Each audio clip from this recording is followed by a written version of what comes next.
ছাতকের Tengratila gas ক্ষেত্রে ২০০৫ সালের ভয়াবহ বিস্ফোরণের ঘটনায় অবশেষে আন্তর্জাতিক সালিসিতে জয় পেয়েছে বাংলাদেশ।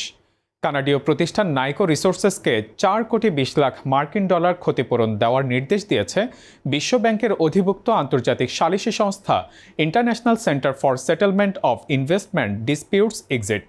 পেট্রোবাংলা চেয়ারম্যান রেজানুর রহমান জানান, ট্রাইব্যুনাল নাইকোর অবহেলাকে এই বিস্ফোরণের মূল কারণ হিসেবে চিহ্নিত করেছে।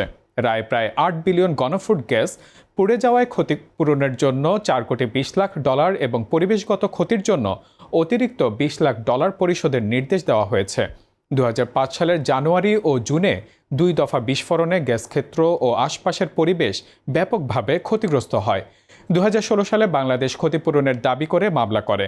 দীর্ঘ শুনানি শেষে ২ ধাপে রায় দিয়ে নাইকোকে দায়ী ঘোষণা করে ট্রাইব্যুনাল। পূর্ণাঙ্গ রায় হাতে পেলে পরবর্তী আইনগত পদক্ষেপ নেবে পেট্রোবাংলা।